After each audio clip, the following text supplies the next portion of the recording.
সিরাজগঞ্জের বেলকুচিতে নানা আয়োজনে পালিত হয়েছে বাংলাদেশ জাতীয়তাবাদী দল বিএনপির প্রতিষ্ঠাতা ও সাবেক রাষ্ট্রপতি শহীদ প্রেসিডেন্ট জিয়াউর রহমানের ৪৫তম শাহাদাত বার্ষিকী।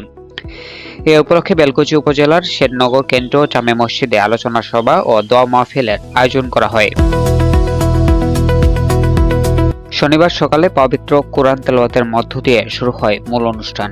আলোচনার সভায় বক্তারা শহীদ প্রেসিডেন্ট জিয়াউর রহমানের কর্মময় জীবন, দেশের উন্নয়ন এবং গণতন্ত্র প্রতিষ্ঠায় তার অসামান্য অবদানের কথা স্মরণ করেন।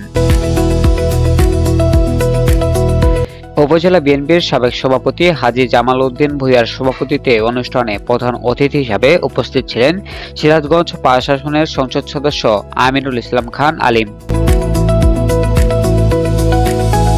প্রধান অতিথি তার বক্তব্যে শহীদ জিয়ার দেশপ্রেম, দূরদর্শী নেতৃত্ব এবং রাষ্ট্র গঠনে তার ঐতিহাসিক ভূমিকার কথা তুলে ধরেছেন।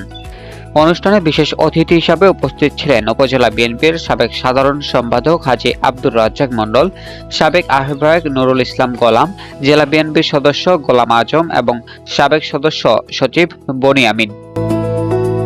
এছাড়াও উপস্থিত ছিলেন পৌর বিএনপির সাবেক আহ্বায়ক হাজী আলতাফ হোসেন প্রমাণিক, সাবেক যুগ্ম আহ্বায়ক শফিকুল ইসলাম শফি, রেজল করিম এবং সাবেক সাংগঠনিক সম্পাদক মনোয়ার চৌধুরী বাবুসহ বিএনপি ও অঙ্গ সহযোগী সংগঠনের বিপুল সংখ্যক নেতাকর্মী।